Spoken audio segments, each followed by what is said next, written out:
A very good evening, ladies and gentlemen, and welcome to this 55th edition of the Together for Education webinars brought to you by Notebook. Months ago, during March, when the lockdown was announced, there was an issue with online learning. A lot of teachers across the country found it very difficult to adopt the new online learning methods, and we saw a gap, a need where we could step in and help the teachers adopt these online platforms better. Zoom was quickly becoming a platform of choice, and we said, why not set up a series of webinars where teachers could get a more hands-on experience on the Zoom platform. That's how this all started. Today, when I say this is the 55th episode, I am myself taken aback and surprised. The kind of love and support that we have received from all you experienced educators out there is humbling and a phenomenon in itself. Today, we have far surpassed the initial need of being used to the Zoom platform. Today, Zoom has possibly become second nature to most of us. Instead, we have delved deep into almost every aspect of school education. We started with the very pure curricular topics. We moved on to extracurricular, the co-curricular, and we have even ventured into the mental health and other peripheral aspects of school education. Today's topic is rather interesting from the point of view.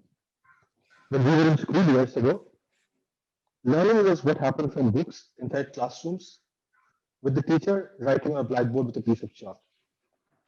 And then we moved on to our colleges, our universities, and eventually to our jobs. Only to say that, I learned the most when I was on the job. I learned the most when I was experiencing things.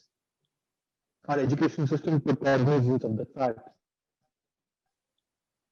And then was born this new topic called experiential learning. Today, we promote a system where students learn by doing, learn from real life experiences. However, it's still fairly new, and we believe that there are facets of it that we have still not explored. Today, the expert panel that we have with us and our speakers will try and give you a better understanding and discuss the various aspects of experiential learning. Without much ado, let me invite our first speaker for today. Our first speaker today is Achin Bhattacharya. Achin is the founder and CEO at Notebook. A chartered accountant by training, Achin was a director at Deloitte prior to starting Notebook. He has worked in India and abroad in various senior capacities in GE, PwC, KPMG, and Deloitte. He is a fellow of the ICAI and a member of CPA Australia. He is also the recipient of the prestigious Indian Achievers Award. Achin is an avid reader and a passionate traveler with keen interests in economics, history, literature, and philosophy. He is a regular speaker at various forums and chambers of commerce and also contributes articles to numerous publications regularly. He is also on the board of some of the most renowned corporates and contributes significantly to their brand strategies. Achin, over to you. Good evening, everyone. Shubhayu, am I audible? Achin, we can hear you, but I don't think your video is on. Yeah. So I guess there's some issue at your end, most probably. It should be sorted now. Could you just try once? Yeah. Yeah. Is it clear now? Perfect. Yeah. Thank you. So again, welcome all of you to today's session on a topic which forms the backbone of all learning that a human being has during his or her lifetime. Yes, most of you have guessed it right. It's experience. Nothing teaches us better than experiencing something firsthand. And I'm sure all of you will agree with me. So how do you learn to drive a car without driving it firsthand? Or what is the better way to teach your children about animals? Is it to show them pictures from a book or to take them to the zoo or jungle safari? Is there a better way to learn cooking without entering the kitchen? Or what can be a better way to learn about family business other than helping your parents during your holidays? No bestseller management book can teach what a 6 months internship in an organization and field of your choice can. So we all understand this. There's no better way to learn about stars other than watching the night sky with only silence for company. Now, the general concept of learning through experience is ancient. Around 350 BC, Aristotle wrote, and it is very interesting. He said, for the things we have to learn before we can do them, we learn by doing them. But as an articulated educational approach, experiential learning is of much more recent vintage, beginning in 1970s. David A. Cobb had developed the modern theory of experiential learning, drawing heavily on the works of legends like John Dewey, Kurt Lewin, and Jean Piaget. Now, an individual's direct experience, the gaining of knowledge is an inherent process that occurs naturally. A genuine learning experience requires certain elements. First and foremost, willing to be actively involved in the experience, right? If someone wants to learn swimming, there has to be an urge and willingness to actively learn swimming. Second is being able to reflect on the experience. Now, this reflection is really important. It helps you improve. Using analytical skills to conceptualize the experience. And of course, decision making and problem solving skills in order to use new ideas gained from the experience. Now, there's a four-step process, a four-step experiential learning model that was set forth by Cobb. Now, in this four-step model that he had set forward, there are four very simple elements. First and foremost, active experimentation. So you start with an active experiment. What you gain out of it is a concrete experience. And from that concrete experience, you also go back and you reflect, you think about it. And then there is some abstract conceptualization. Now, this four-stage experiential learning model created a very simple, practical thought process. But then educators from all over the world started reflecting on it. And Jacobson and Rudy built on this model further. So this four-step model, they worked on it, they built on it further and came up with a 5-question model. Now, when you first hear about this 5-question model, seems complicated, but it's very simple. There are 5 simple questions, right? First question, did you really notice what happened? Second, why did it at all happen? Third, does that happen in life? Fourth, but why does that happen? And fifth, can you use it? Can you use that happening? Now, before going into details of experiential learning, some interesting concepts. Experiential education is often used interchangeably with experiential learning, but these are two very different terms.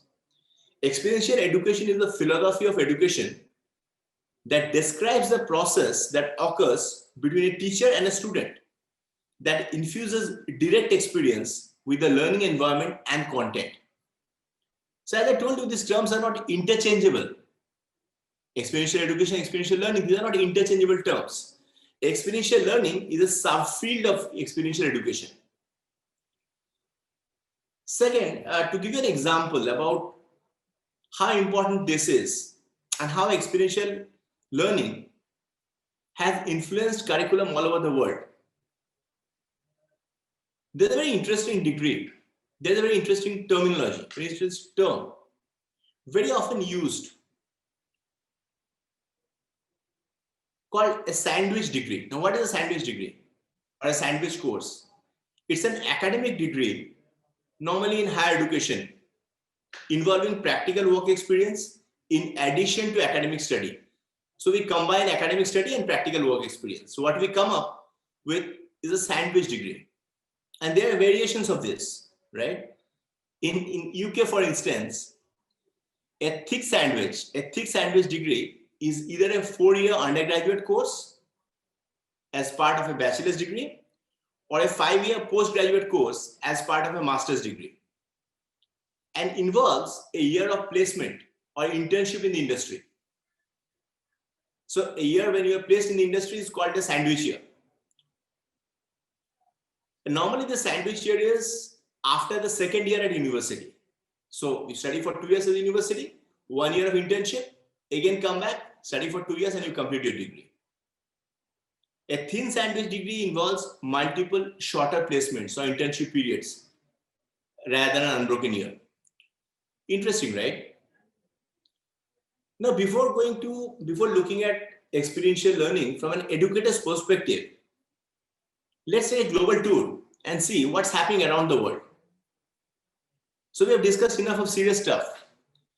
If we discuss something unique and interesting, what can be more interesting than discussing about global travel, especially at a time like this, when the entire world has come to a suspended state of animation for months now. One thing that all of us are really missing is traveling. Now I'll tell you about a school which we can term as the traveling boarding school. A San Francisco-based high school, Think Global School, has launched a program that takes students around the globe. Now, literally, it takes students around the globe. By the time they graduate from the private non-profit high school, so when I say graduate, I mean by the time they complete the schooling, students will have lived in 12 different countries and experienced 12 different cultures, language and histories. The students will also be adept in tech, as advanced communication technology will be at the core of the curriculum. During first year, students go to places like Stockholm in Sweden, Sydney, Beijing, Hong Kong. Second year, places like Santiago, Kuala Lumpur, Berlin. And third year, apart from British Columbia, Barcelona, Spain, also India. And finally, they go back to Washington, D.C. Now, I found this very interesting. In every country that the students travel to, there's a local school which hosts them. So there's a tie-up with a local school in every city that students travel to. A unique digital education social network allows students to connect with one another. It allows students to connect with their teachers, families, friends, and intercity partners, classrooms. Now, there's no concept of any hard copy book. Everything is stored in online, so that students can access them from anywhere. So essentially, their MacBook is a central library, while their phone serves as a video and picture camera. Now, digital library and even a content creator. So what happens is, so when they're out exploring what the host city and country has to offer, in the process, they really learn from their experience. The students also engage in rigorous academic program that adheres to International Baccalaureate and US curriculum standards. The curriculum integrates the histories, geographies, languages, ideas, current events, and people of each host city. Now, the school, the language of communication is English, and needless to say, it has no religious or political affiliations. I found the story very interesting, the story as to how the school started. The founders, John and Harry, they saw a real, this couple, they saw a real need for a global school that could take students from many different nations and bring them together as a group to explore the world. In fact, they were searching for a school to send their own son when he reached 9th grade. The suggestion was to homeschool him so that he could continue traveling with them. It gave them the idea to start an entire school of children traveling the world. And it's very interesting, wherever the students travel to in their host city, the school which hosts them, the students are visited by expert lecturers from host cities. And all these lectures are streamed live as webinars and downloadable. There are various partner classrooms around the world. At the end of each school year, students have an individual digital portfolio which projects their academic achievements and their extracurricular experiences. Now, these host schools in different cities, not only they provide classroom spaces or use of science laboratories, but also engage in activities together. Students may take lunch together, with local students, join the host school in sporting events, go on field trips together, and attend special guest lectures. Now, the goal of this activity integration is to allow both students and teachers to interact and build lifelong relationships through working closely together. Very unique, innovative and interesting, isn't it? Likewise, from US, let's come to Europe. Every year, many European schools take part in intercultural education programs. Now, one such very interesting program that all of us are aware of, and one of the most globally renowned programs, European Youth Parliament, which uses experience-based learning to promote intercultural understanding among young students through indoor and outdoor activities, discussions and debates. Again, another school which has really made headlines on this particular field, going back to US, is a school from Colorado, Dawson School in Boulder, Colorado. It's a rural area. Now, the school is very particular about devoting substantial time in each school year to experiential learning, with students visiting surrounding states to engage in community service, visit museums and scientific institutions, and engage in activities such as mountain biking, backpacking, and canoeing. Now, Dawson is really committed to engaging students to use their minds and bodies as they learn about the world around them through direct experience and reflection. So, I was just going through it, They travel, investigate, come to fully appreciate countless aspects of nature, culture, history, science, language, and more. And it begins very early. It begins in kindergarten with regular field trips and progresses to overnight trips and then week-long class trips in middle and upper school. Now, an overnight lower school excursion might be to the Denver Zoo, where students use night vision goggles to observe animals in the dark, or to the Plains Conservation Center, where they spend 2 days living as Native Americans and pioneers did years ago. They also have an interesting program called Wintering Program. It's an all-school program.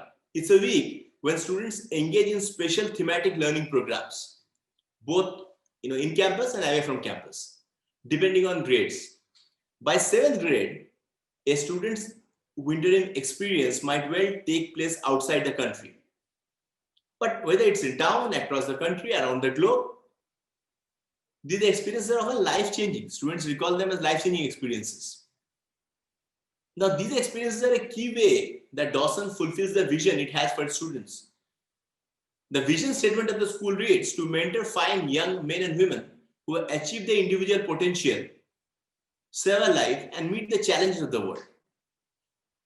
So after taking a cue with regard to what's happening around the world, and there's some fantastic work that's happening in our country as well.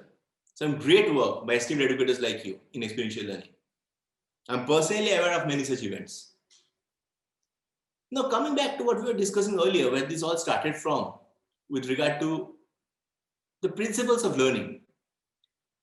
So I was just wondering that what are some of the guiding principles of constructivist thinking that we must keep in mind when we consider our role as educators. First and foremost, there is no denying the fact that learning is an active process in which the learner uses sensory input and constructs meaning out of it. The learner needs to do something. Thus, learning can never be passive acceptance of knowledge. Second is, I think very important, people learn to learn as they learn. Now, why do I say this? Learning consists both of constructing meaning and constructing systems of meaning. For example, if we learn the chronology of dates of a series of historical events, we are simultaneously learning the meaning of a chronology. Now, this crucial action of constructing meaning is mental. It happens in the mind. Physical actions, hands-on experience may be necessary for learning, especially for children. But it is not sufficient. We need to provide activities which engage the mind as well as the hands. Now, Dewey, one of the legends in this field, called this as reflective activity. Now, also, another very important aspect is the language aspect. Learning involves languages. The languages we use influences learning. On the empirical level, researchers have noted that people talk to themselves as they learn. So when we learn something, we end up talking to ourselves. On a more general level, there is a collection of arguments presented most forcefully. Another legend in this area, Vygotsky, he very forcefully presented an idea that language and learning are inextricably intertwined. And it's very true. Language has a huge role in learning. Inspired by his practical educational experiences as well as Marxist ideas about the importance of development of tools for the beginning of human society, he developed a new theory of cognitive development and learning. Now, what was this new theory? Very interesting, I found this. Central to this theory was the use of one distinctive tool. And what was the tool? Language, which he suggested had originally enabled human thinking and social behavior. And it really helped human beings to be distinct from other animals. Language enables us to share experience within and across generations in ways that other species cannot.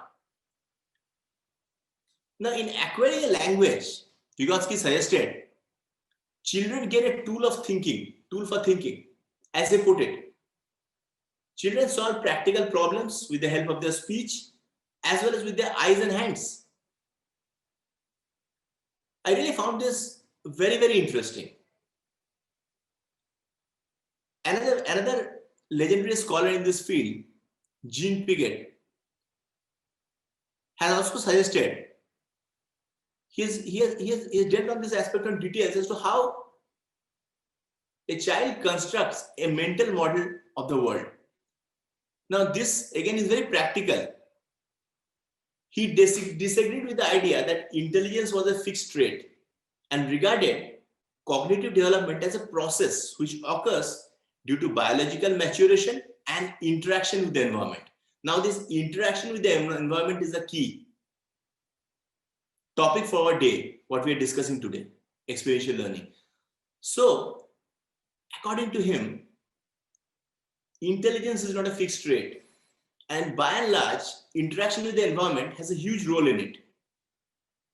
Again, we all understand that learning is a social activity, right? Our learning is intimately associated with our connection with other human beings, teachers, peers, family, casual acquaintances. We are more likely to be successful in our efforts to educate if we recognize this principle. Now, I really found this very, very interesting. Another, very interesting concept that I saw, which is really worth mentioning, is, and it comes from a very, very simple example. Example of an explorer. An explorer who has traveled the country. He comes back and he tries to capture his experience. He tries to make a map out of it. Now, and this has been described very aptly by John Dewey. The explorer, like the learner, does not know that terrain and adventures his journey holds in store for him. So when he embarks on the journey, he doesn't know what the journey holds for him. He is yet to discover. He may discover mountains, deserts, waterholes. He may suffer from starvation, fever, other hardships. Finally, when the explorer returns from his journey, he will have a hard-won knowledge of the country he has traversed. Then and only then can he produce a map of the region. The map, like a textbook, is an abstraction which omits his thirst, his courage, his despair, and his triumphs. Now, the experiences which made his journey personally meaningful, the map records only the relationship between the landmark and the terrain, the logic of the features without the psychological revelations of the journey itself. Now, to give the map to others, as a teacher might, when we teach in class, is to give the result of an experience, not the experience by which the map was produced and became personally meaningful to the producer. Although the logical organization of subject matter is the proper goal of learning, the logic of the subject cannot be truly meaningful to the learner without his psychological and personal involvement in the exploration. So if the learner is personally involved in the exploration, learning attains a completely different meaning altogether. Completely different meaning altogether. So the degree of personal involvement is the key. The degree of personal interest or involvement that the student takes, I guess, is really the key. Also, by and large, learning is contextual. We do not learn isolated facts and theories in some, abstract way. We learn in relationship to what else we know, what we believe, our prejudices and our fears. So we build upon our earlier understanding. Thus, whether it's a classroom, a laboratory, a computer lab, or a work site, it encourages the educators to choose and design learning environments that incorporate many different forms of experience in working towards the desired learning outcome. Now, the question is, what is the best way to teach so that all students can use and retain that information? How can a teacher communicate effectively with students who wonder about the relevance of what they study? Because unless and the students are convinced about the relevance, they won't deep dive. These are challenges teachers face every day. The challenges that a curriculum and an instructional approach based on contextual learning can help them successfully address. I think another important aspect is that one needs knowledge to learn. So a basic level of knowledge is needed in order to enhance your knowledge further. Also, instructional learning deals in detail about the fact that it takes time to learn. It takes time to absorb. Because when we were studying about the approach, we saw that reflection was a very essential part of the whole process. So you learn something and you reflect on it and you come back trying to improve. So reflection takes time. This cannot happen in 5 to 10 minutes, usually spent in the gallery, or not in few seconds, usually spent contemplating a single museum object. Another very important aspect is motivation, because motivation is a key component in any learning. Not only is it the case that motivation helps learning, it is essential for learning. Unless we know the reason why, we may not be very involved in using the knowledge that may be instilled in us. We need to be first convinced, motivated enough to learn. Also, emotional investment. Students must be fully immersed in the experience, not merely doing what they feel is required of them. The process needs to engage the learner to a point where what is being learned and the experience strikes a critical central chord within the learner. Now, experiential learning in the classroom has been growing in breadth and depth. It has been growing in breadth and depth since Chickering and Gamson recommended active learning as one of the 7 principles of good practice. So, lot has happened in this particular arena. But I guess some very few important practical aspects, practical steps that as esteemed educators you may take to ensure that experiential learning is actually put into practice. I think it's important to analyze your learner population and determine their needs. What is the present level of content mastery? What are the cultural needs or variations? Because each person is a product of his or her culture and environment.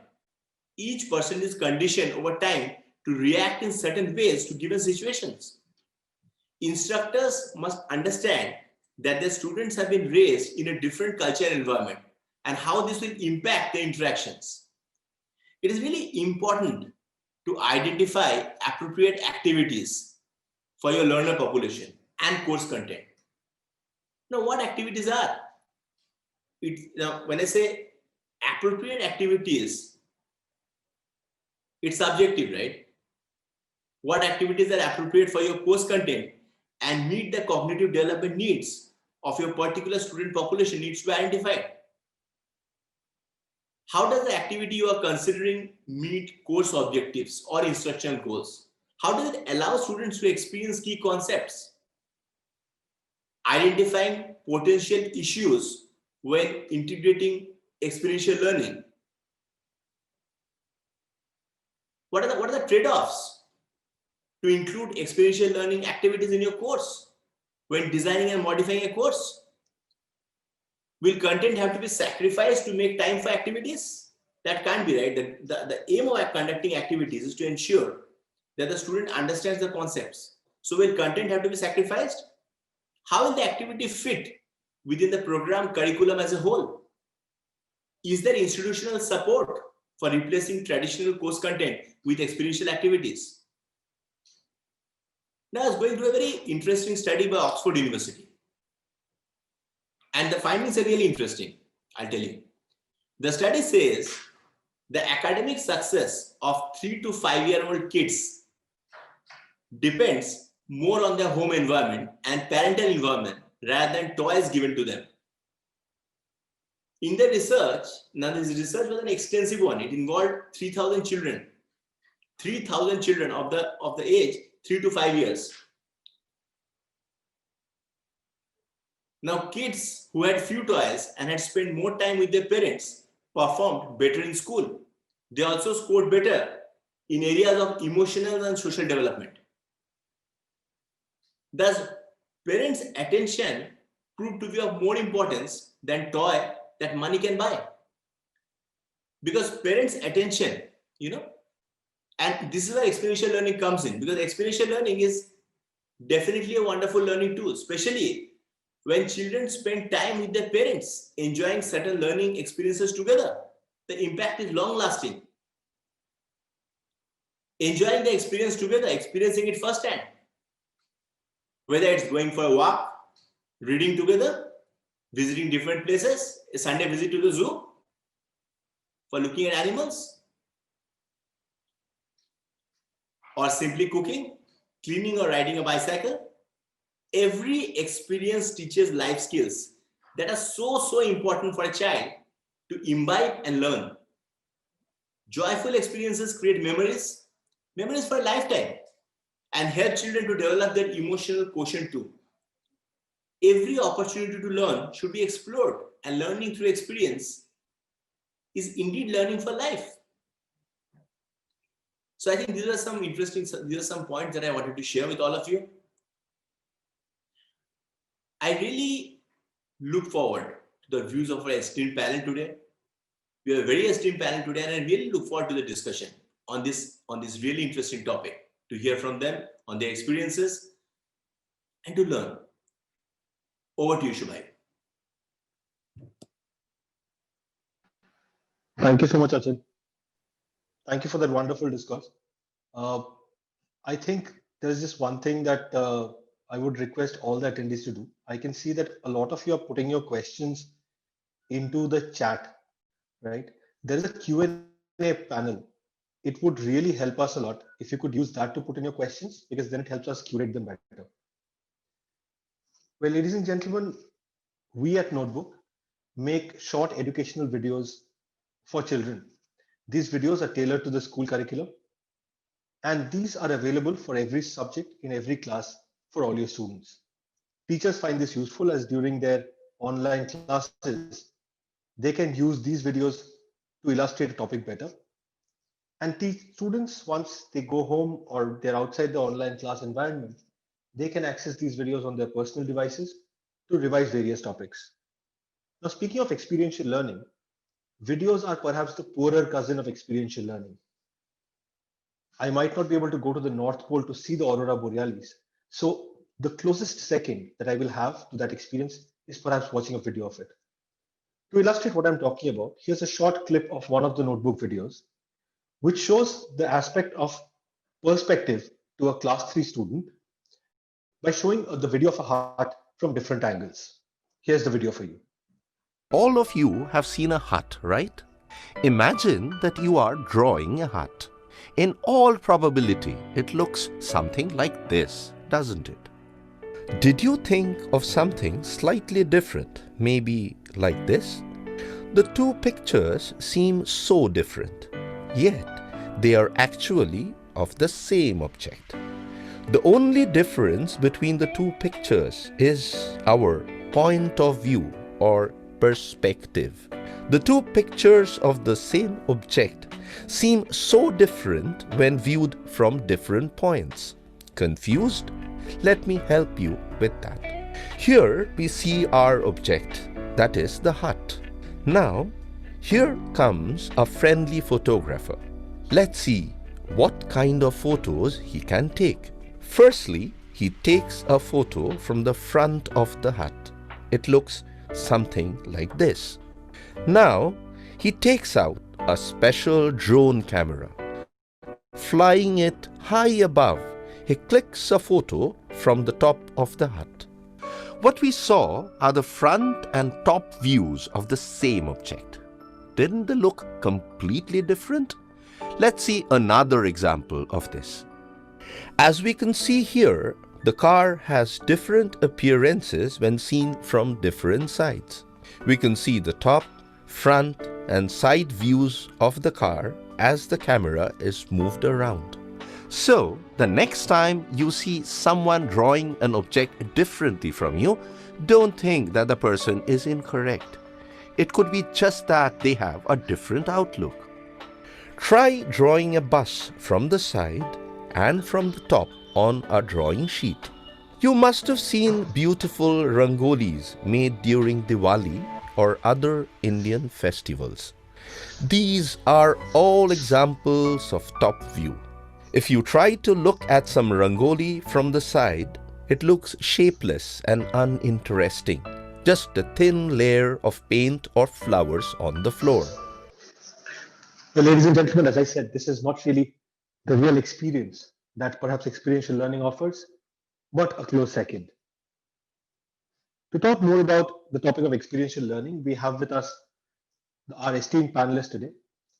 I will introduce them one by one. Unfortunately, Kadiresan sir has faced some difficulties in joining, so we hope he will be able to join us during the course. Kadiresan sir is currently in the capacity of principal, Navnita Public School in Nellore, a residential school for the underprivileged under CSR initiatives promoted by Krishnapatnam Port, one of the largest in the East Coast region. We were really hoping that he could be here because there were some questions, particularly about Indian schools and underprivileged schools and how they implement experiential learning. His experiences would have been wonderful to get. We do hope that he gets to join us. We also have with us Mr. Rajendra Malwan, who is the principal of the Bhagwati International Public School in Patan. He hails from Uttarakhand and is a postgraduate in English with a specialization in American literature. He also possesses a master's degree in public administration along with a postgraduate diploma in educational management and administration. He has been the head of the English department with prestigious schools of the country like Gyanasthali and Birla schools. He has even served one of the international players in educational organization Aga Khan Educational Service India, an agency of Aga Khan Development Network France, as a senior school principal. He has even been associated with Cambridge University as coordinator of the Cambridge ESOL examinations in India. He has received letters of appreciation from Ministry of Human Resources Development, Government of India for excellent academic achievements of the institutions under his able leadership.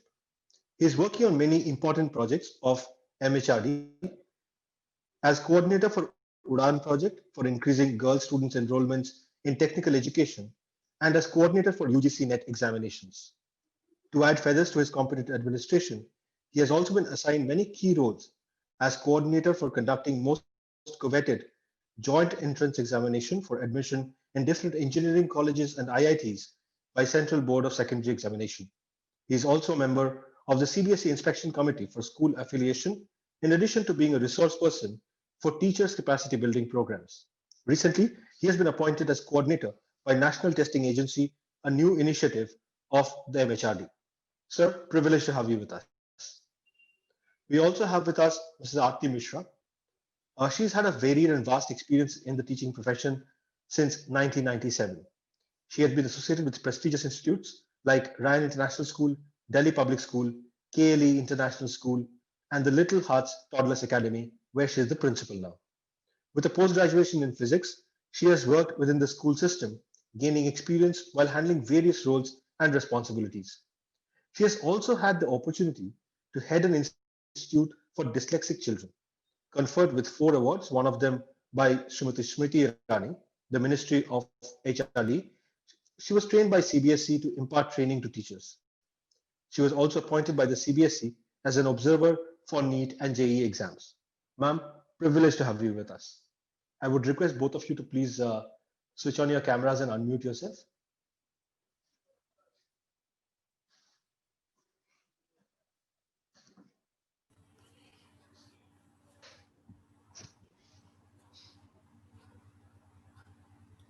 Again, a warm welcome to both of you. Thank you so much for joining. Thank you very much. Thank you.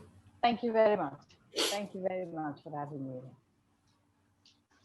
Sir, will you start? Rajendra sir, if I may come to you first, we would like to get your initial thoughts about the topic today. Yeah, could you please repeat? Actually, there was some audio problem. So just looking for your initial thoughts about today's topic.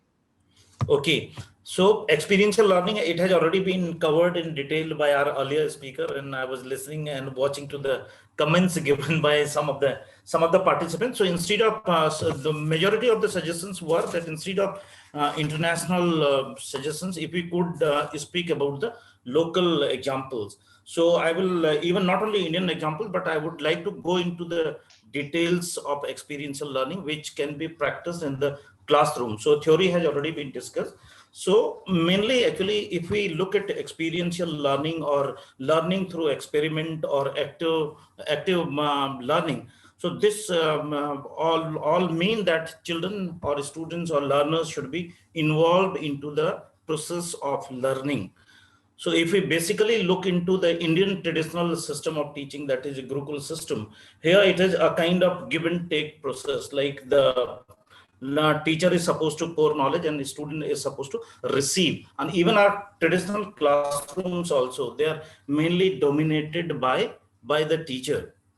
So the need to change, there is a need to change this perspective of education, and experiential learning comes as an rescue for that. So basically now, like experiential learning's detail and what are the practices internationally being followed has already been discussed by Mr.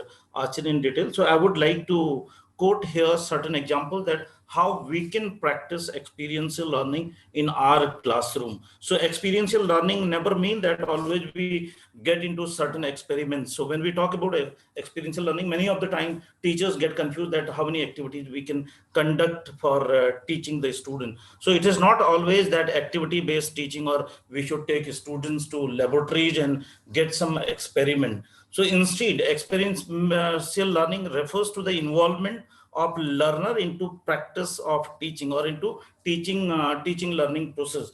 So how it can be done? It can be done through smaller activities, even like suppose normally if we talk about our Indian system of education, it is mainly dominated with lecture methodology.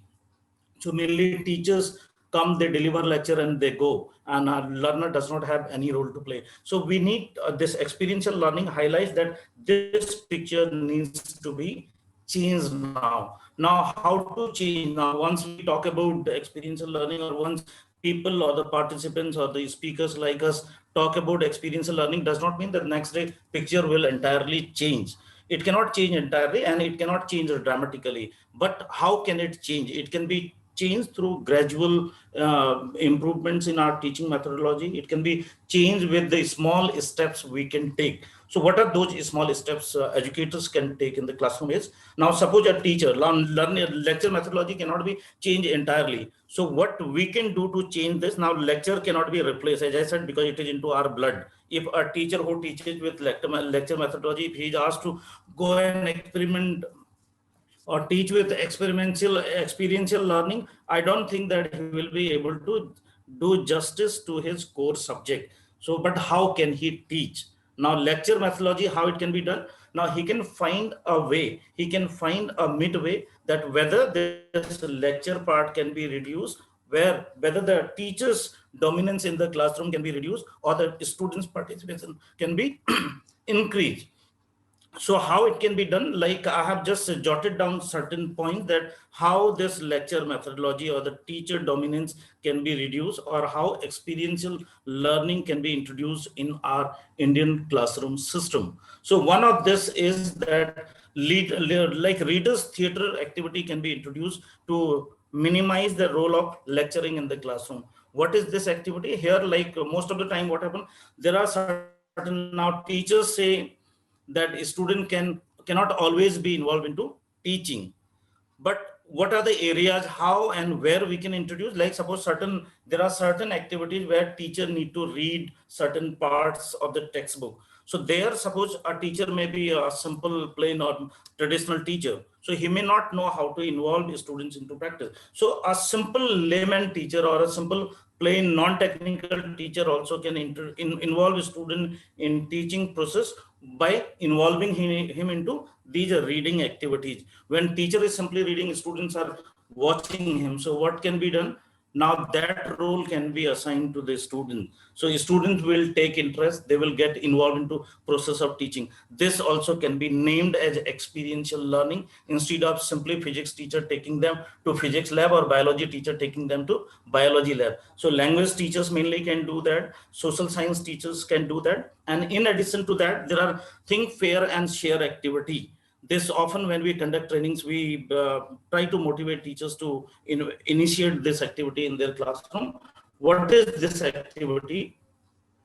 Now, especially the subjects like languages, basically I have been language teacher, so my experiences mainly come from the language classroom, but I feel that it is equally good in other subjects as well. So what is this think, pair and share activity? Certain subjects or the part, subject lessons and certain parts of the lessons. What we can do, we can divide it into smaller parts, and it can be distributed among the classroom groups. First of all, it can be given to the individual students. There, instead of simply teacher teaching, students will reflect upon that. Students are supposed to go through that particular concept or that particular area, and during maybe of 40 minutes is there, then 10 minutes time can be given to the student individually. They'll be reflecting that. So here students are involved into learning.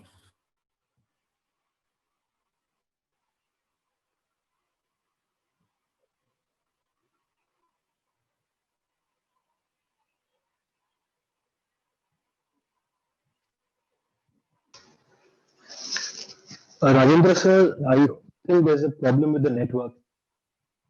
We lost your audio for a bit there. Just a minute, I think there's some problem. Yeah.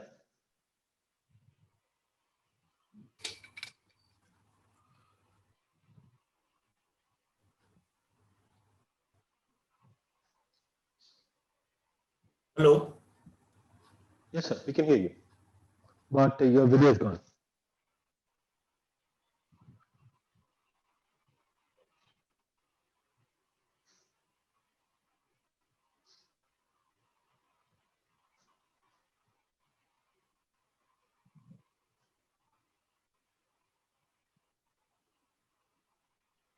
So would you like us to wait, or can we get the opening remarks from somebody else and then come back to you?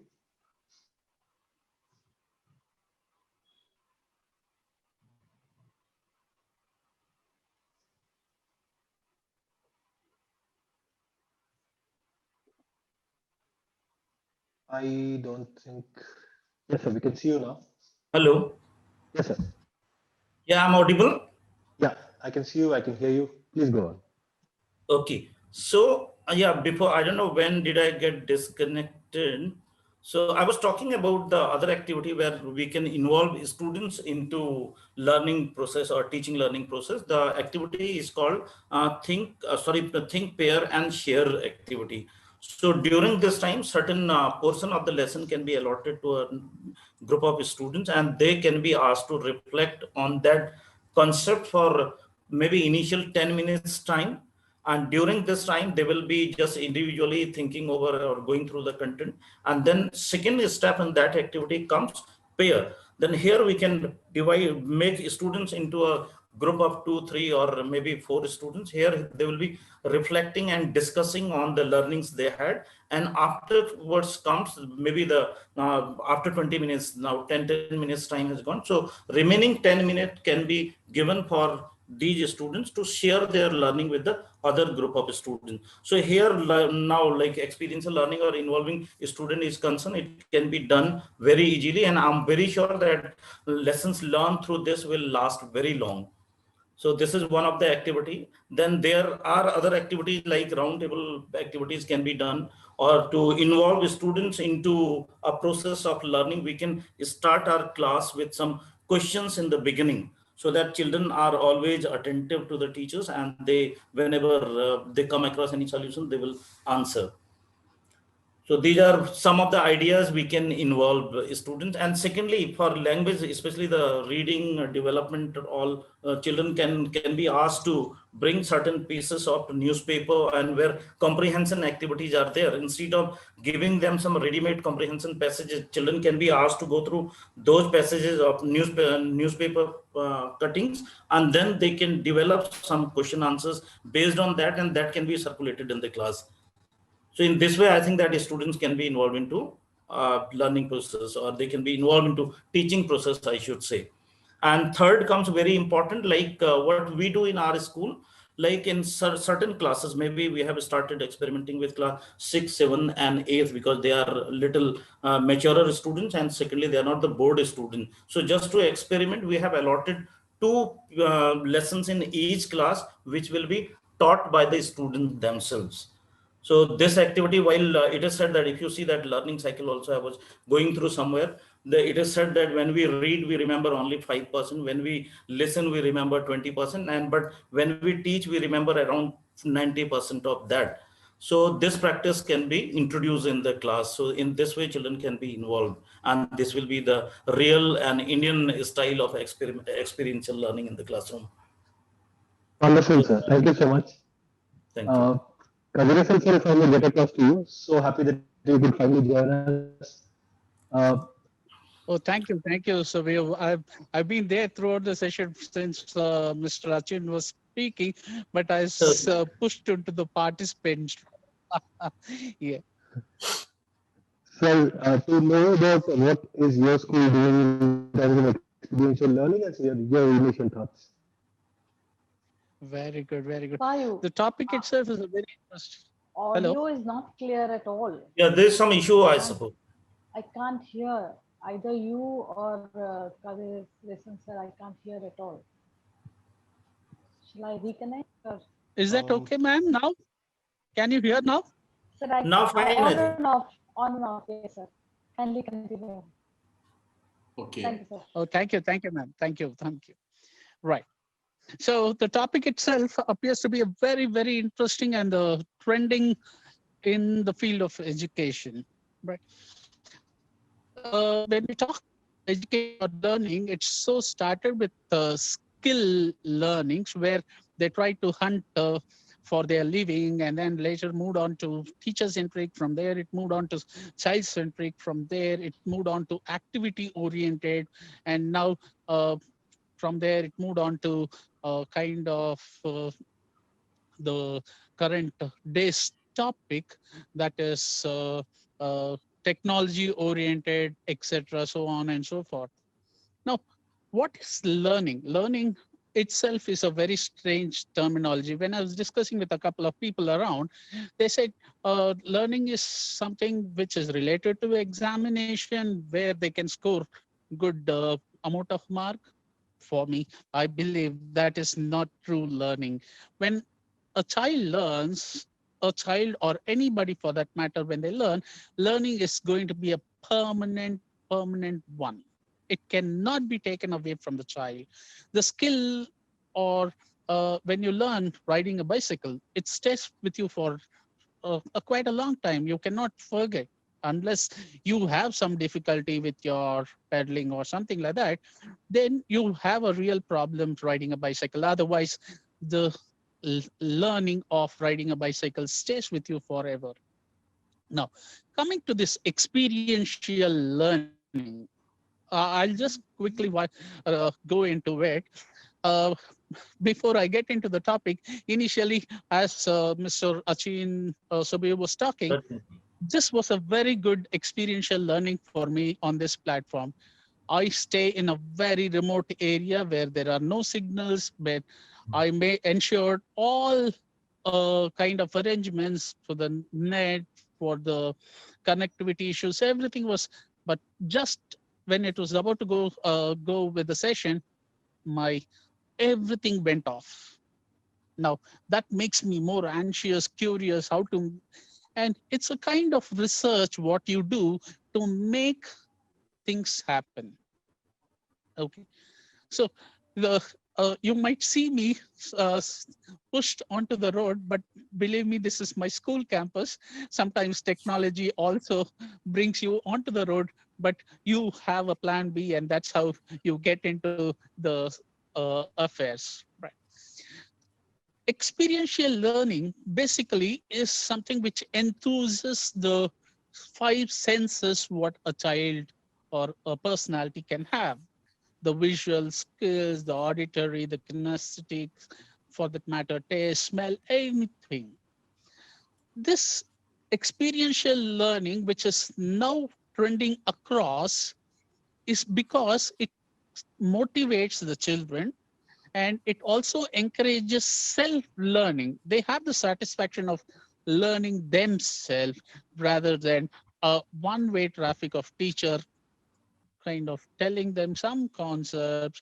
Then when it's the teacher who's going to keep telling them, it is rather going to be knowledge acquisition rather than the learning itself. That is what was happening some time back. Then it was a focus on the child, what the child needs, do that. Then from there, we made activity oriented or the experiential learning.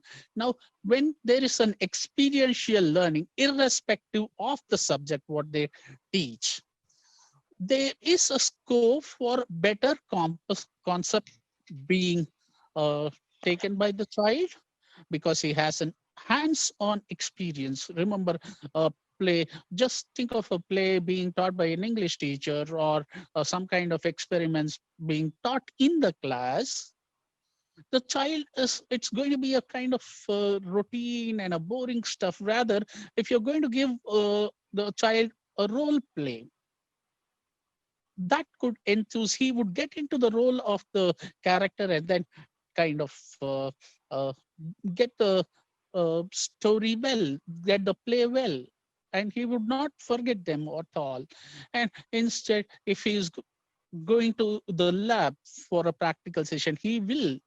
But what is happening? What is the difference between this practical session in the classroom or the role play and an actual experiential learning? Experiential learning exposes the child to experiment, to research the way scientists have done. We are going to talk here only about the learning process and not the learning outcome. I would like to stress upon that the topic here I'm going to stress upon is experiential learning and the learning process, not the outcome of the learning process. The outcome of the learning process could be to master the concept which is taught, but during the process of learning, in the experiential learning, there can be things which the child can learn that does not happen. For example, like a photosynthesis. A photosynthesis, if you're going to teach in the classroom, it only happens that the teacher says sunlight, chlorophyll, water, all those are taken by the plants to prepare their own food. But instead, if you are going to take them into phases, the first experiential learning, it can be divided among group in the classroom. Some of them will work on the need for chlorophyll. Some of them will work on the need for the water. Some of them will work for the need of sunlight.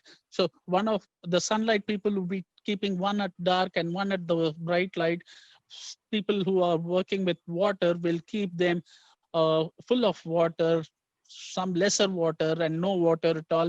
So they keep observing, they come to a conclusion rather than you tell them that the plants prepare their food by these. You don't tell here. You just give an option. How do you think the plants prepare?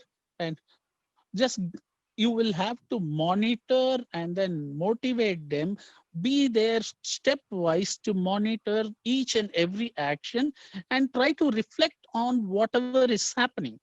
That makes experiential learning much more interesting for the children because they do it by themselves.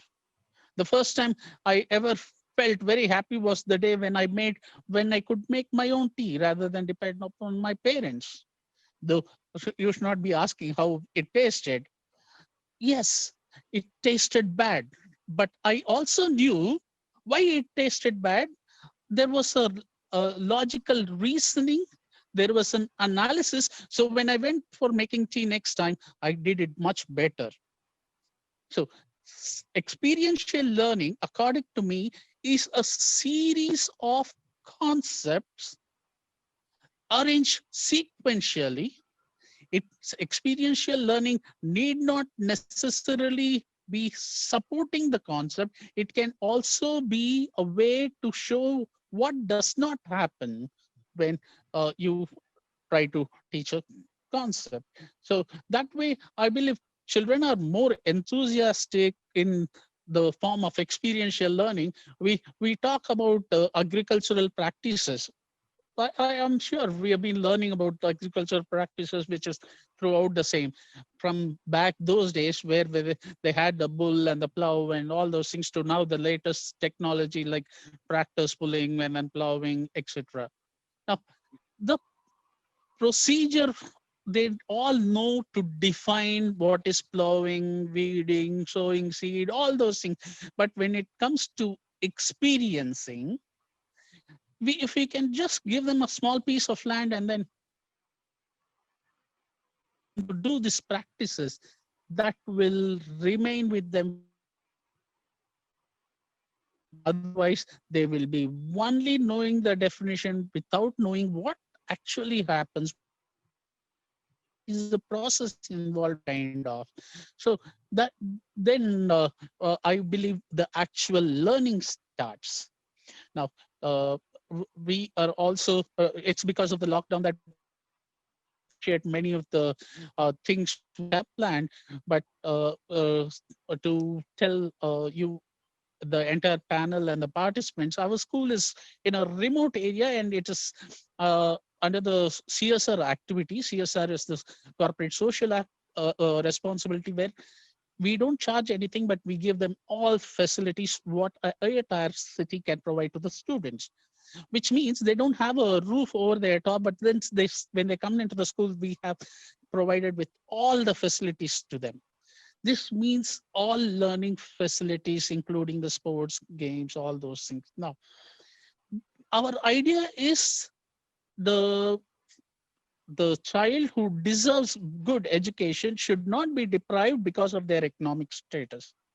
And I'm very happy about being a part of this school, because our children have also gone to US as a student exchange program.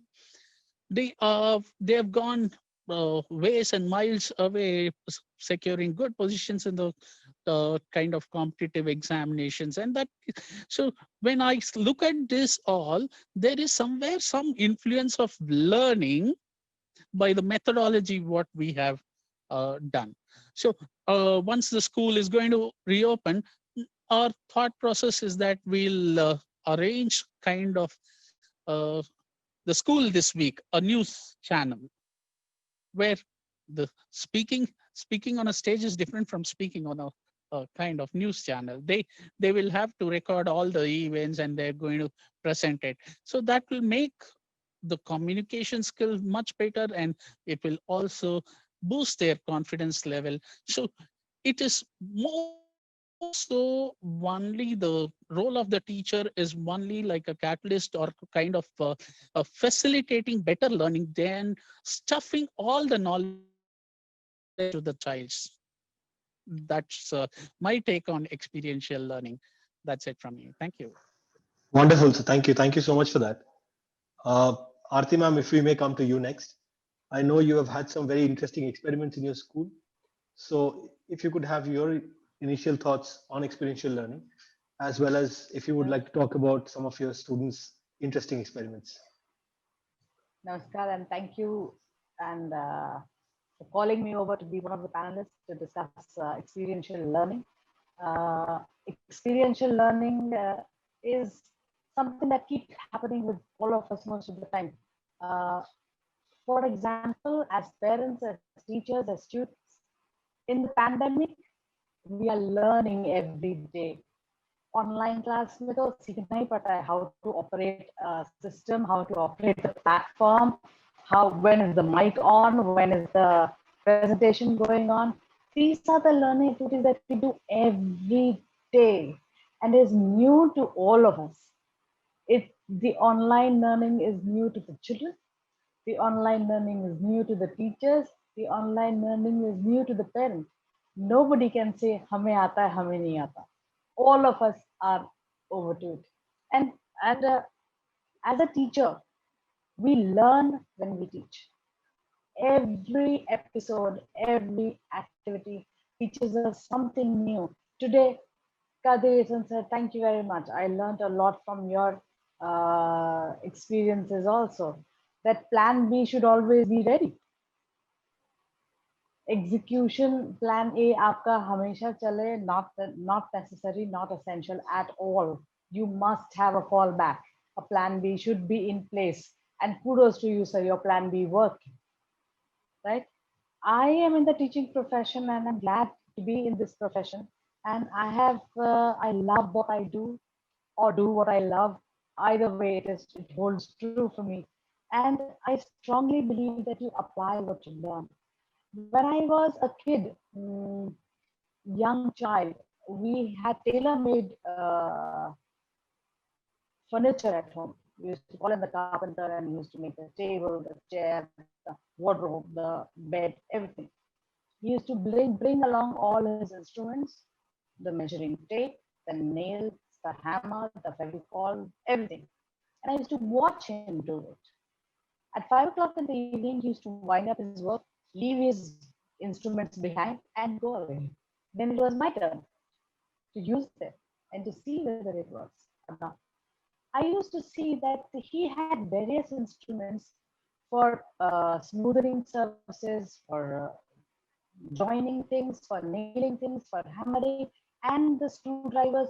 They were all of various sizes and all were used for doing different things. Experiential learning. It stayed with me for life. Though some of the hammering things I was not able to use at all times, but I knew what a hammer does. I know what a nail does. I know what a saw does and how it does. So these are things that you can learn. We have children of the primary school there, and in a online class, children cannot see the teacher, go and talk to the teacher, cannot go to the playground, cannot share their tiffins, cannot talk to their friends, give a big high five to the friend. I mean, what do we have the online class for? You have to make the online class interesting for the children when they come in. We have to give them something to do. We have to give them an activity, something where they think and do, both together. I'll share a small example with you wherein during Ganesha Chaturthi, we had told the children that you bring a ball of atta, butawa atta, जिससे roti बनती है. Ask your mother or your father or your parents to get your ball of dough, wheat dough, to class, a plate and a napkin. That's it. They came to class, and the teacher gave very small little instructions which the children could follow. Roll the atta into 2 ears and one semicircle and one nose. And eventually, after about say 15 minutes or so, the children could make a Ganpati, a beautiful Ganpati. But while doing this, the final learning outcome that I learned from them was joy.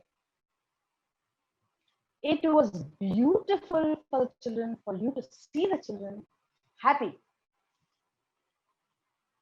They were so happy that they had created something.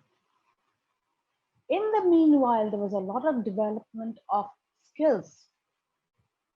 They kept asking the teacher, they kept asking the parents, is this correct? If not, can I make it better? Is this all right?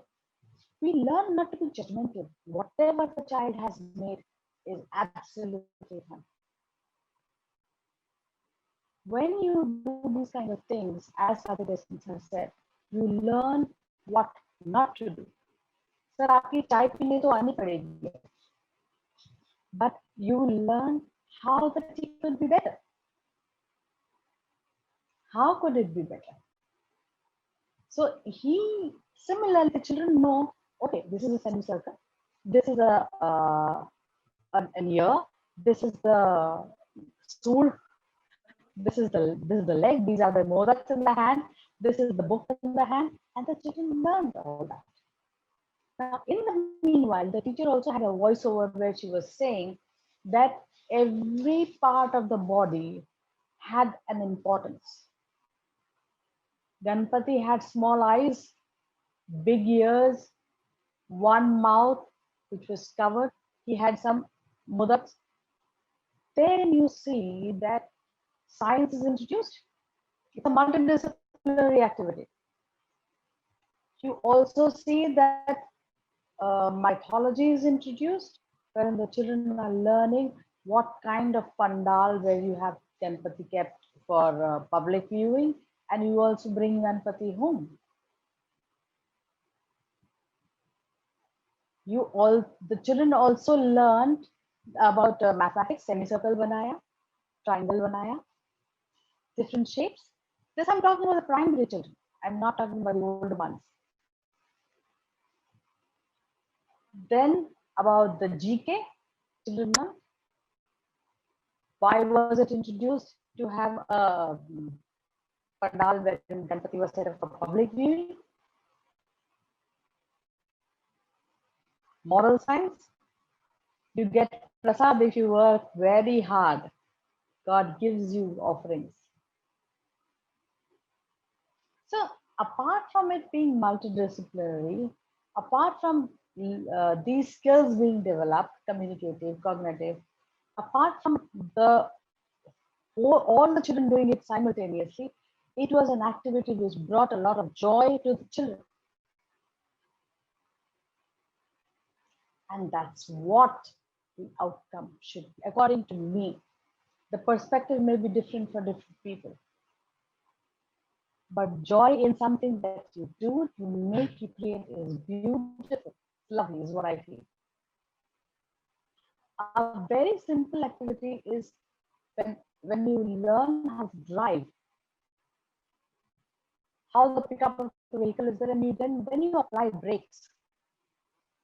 With what intensity the brake has to be applied, when the brake has to be applied, how the brake has to be applied, is everything that you learn. That's why we are looking for experienced drivers, Mr. There's one more thing that we did with the children, and that was, as of now, the hottest topic for all of us is pandemic, COVID-19. That is one more thing that we did with everybody. How has COVID-19 affected the family person? Do you all spend time together? How have you devoted or given time to different people? How have you divided the work? How do you spend the extra time when you cannot go out for a movie, when you cannot go out for a hotel trip, when you cannot go out visiting people? Then what? As Mr. Bhattacharya said, traveling is no more possible as of now, unless it's a major emergency. कहाँ जाते हैं, क्या करते हैं? What do you talk about? What do you watch? What do you play? Those things are very, very important. Very important. I have also listed down a couple of things. One more thing that is very, very important is how do these activities help you?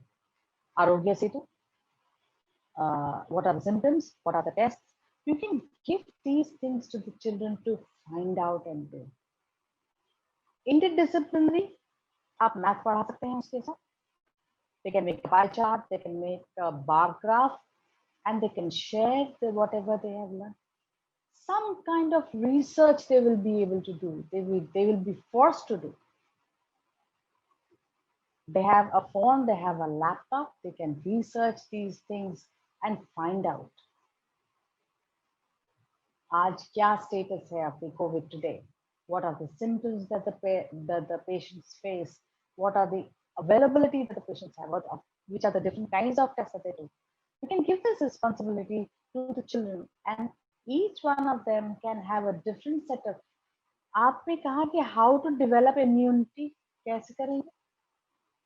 Things to eat, things to drink, things that are available in the market for us to consume. The kinds of exercise that we can do, pranayam, yoga, or whatever. The options are also available for us to understand. The children can tell us. And believe you me, they will be a happy lot once they have shared all this with you. Once they have drawn, once they have plotted the graph, and once they present and share it with you, it is a very joyful experience. For me as a teacher, definitely.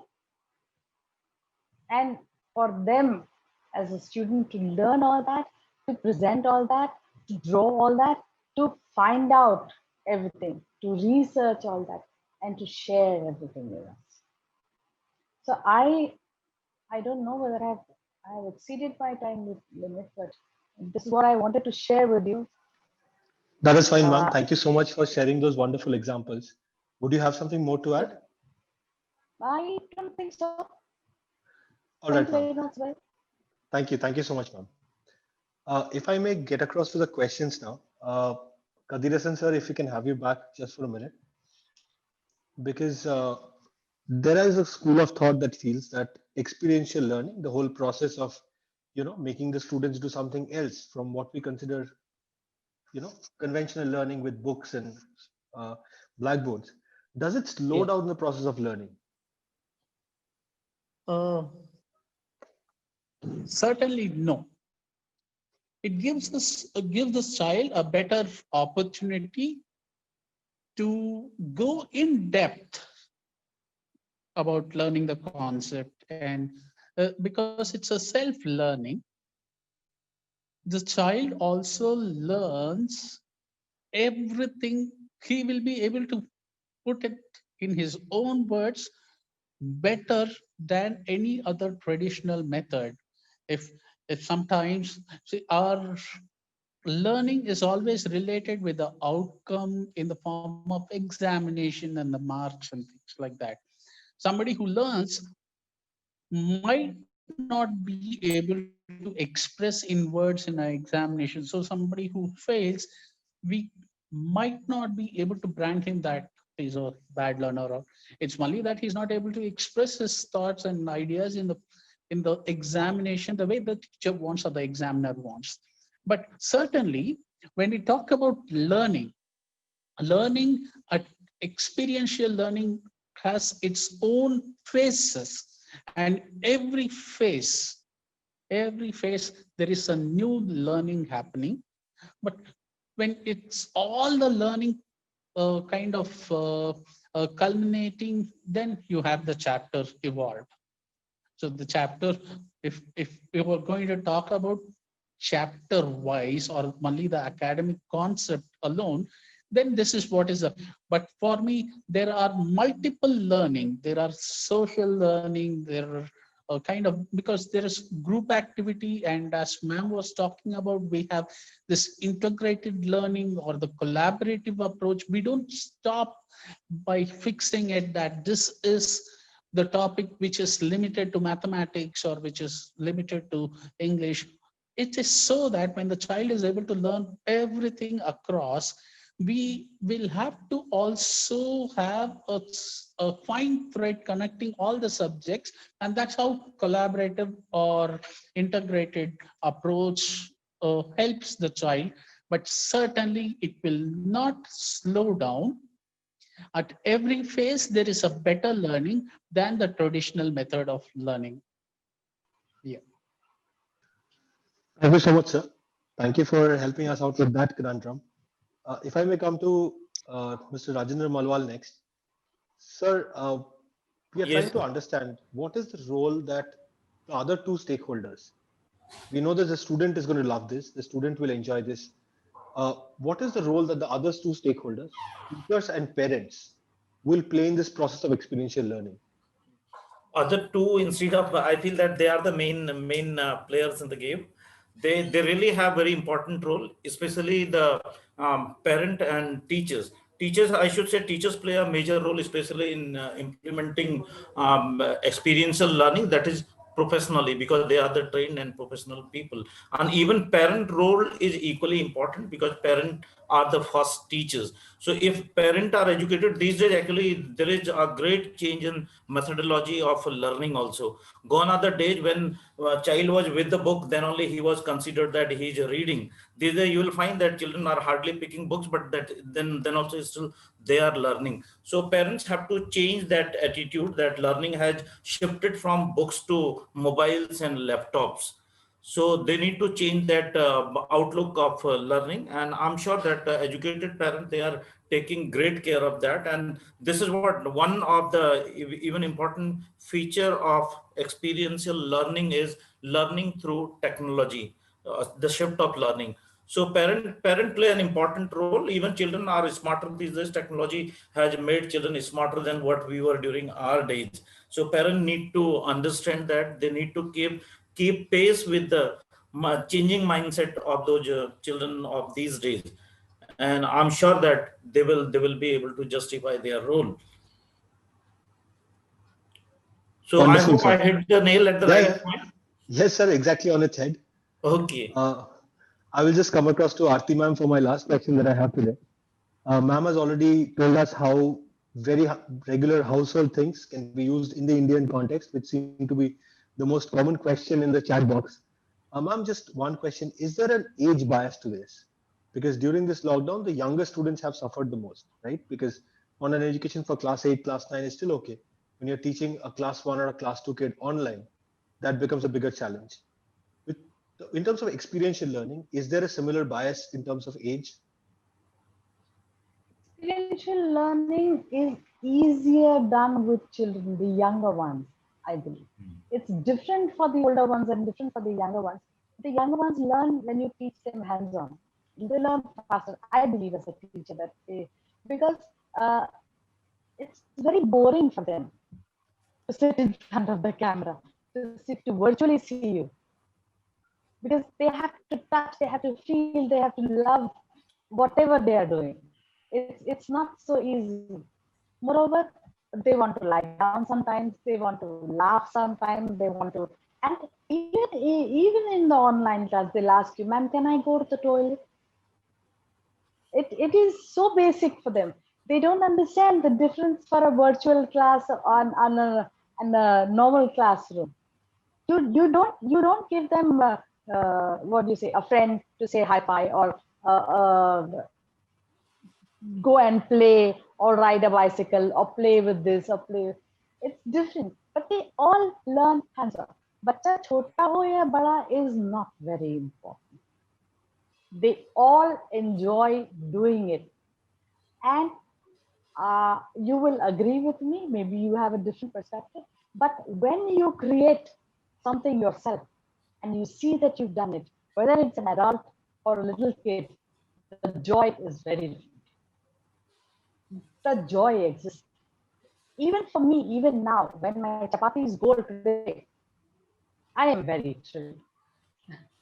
And everybody in the house has to say, your chapati is very nice.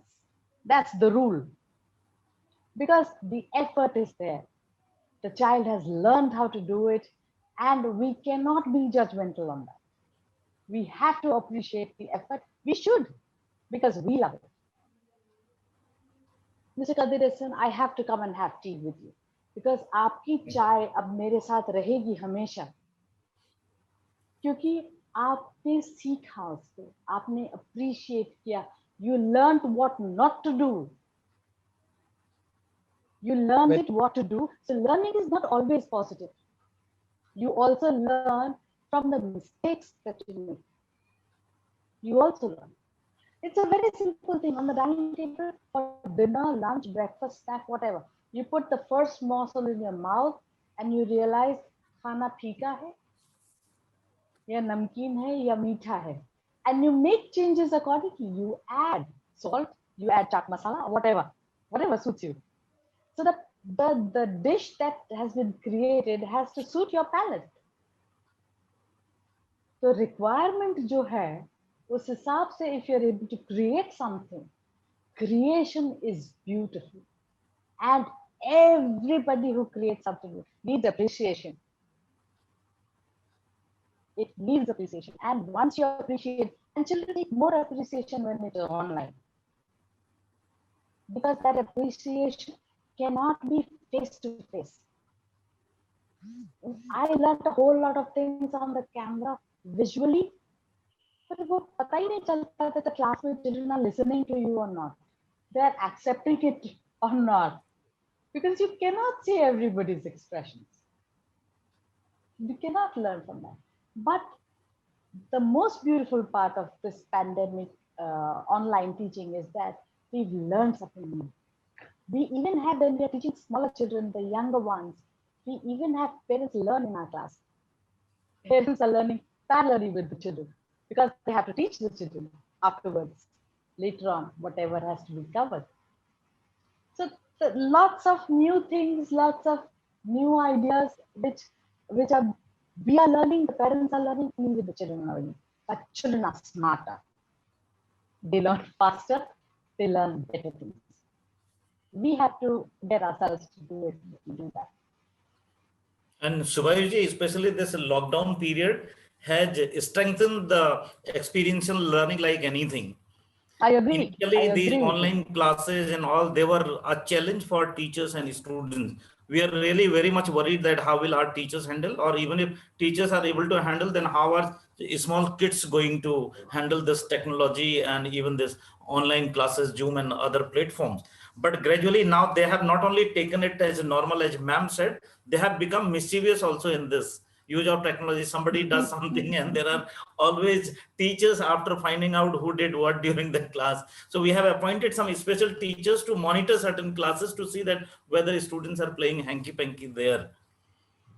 But So they there are continue many to do interesting so. cases which come across, and our days are entertained with those activities of students like anything. And we, in the evening, we share at home, and that is a good pastime during our tea in the evening.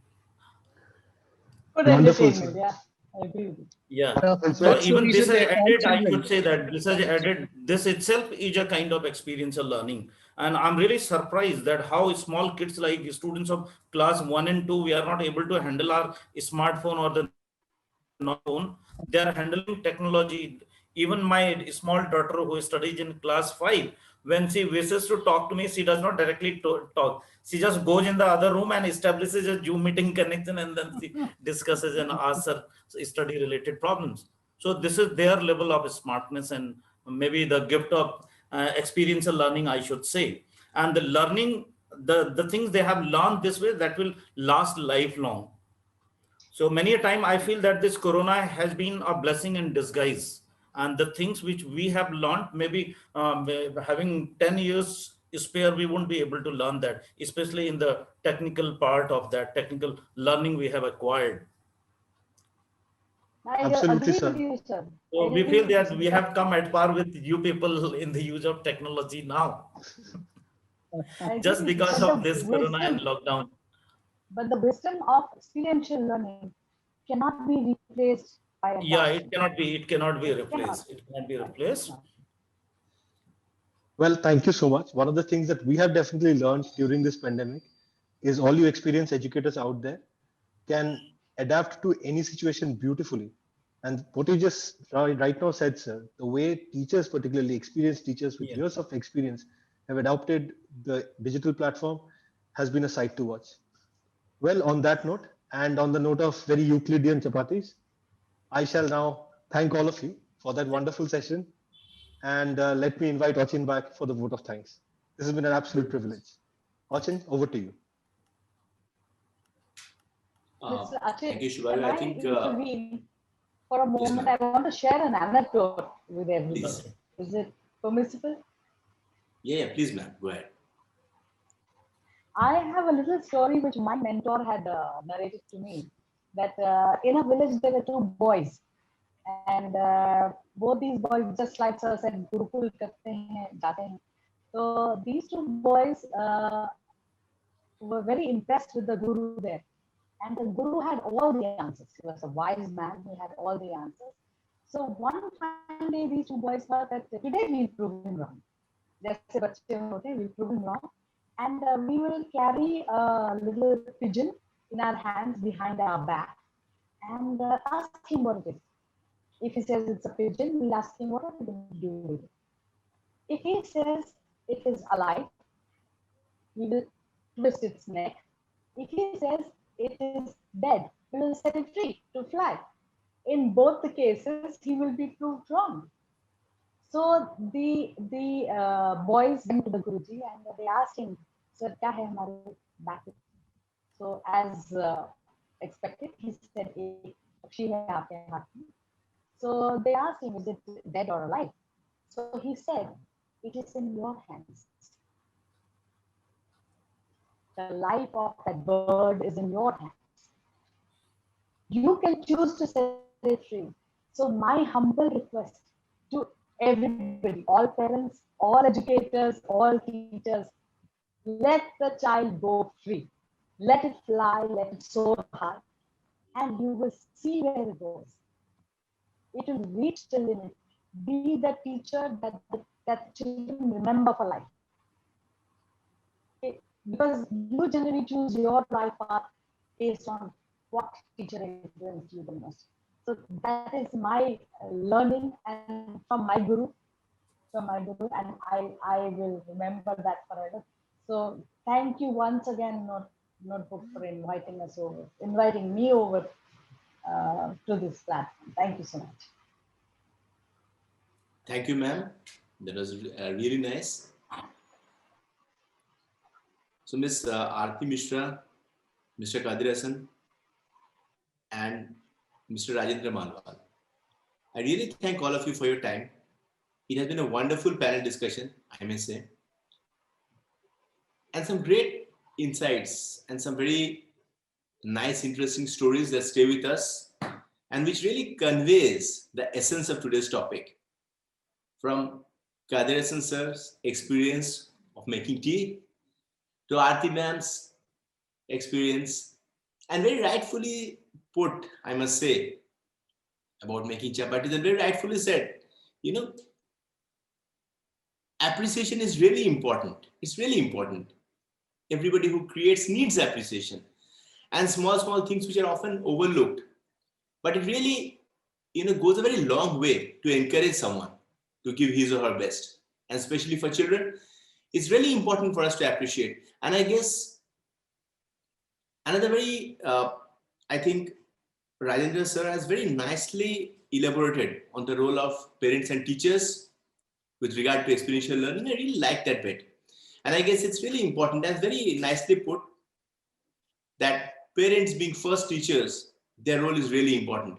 Yes, with changing times, ways of teaching, modes of communication are changing, but the essence of education, the basics of education always remain the same. And I'm sure that during today's session, going by the kind of discussion we had in the panel, I'm sure our esteemed members of our esteemed audience, I'm sure they appreciated the discussion and a lot of great takeaways from this.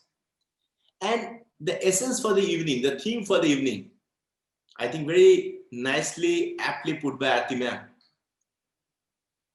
Letting our children fly high. Let them reach levels which were earlier unheard of. I think very aptly put. On that note, I thank all of you for being with us here today evening. We look forward to having you here in our next session. Thank you, take care, and goodbye. Sure. Thank you. Thanks a lot. Thanks. Thank you, sir. Thank you. Thank you.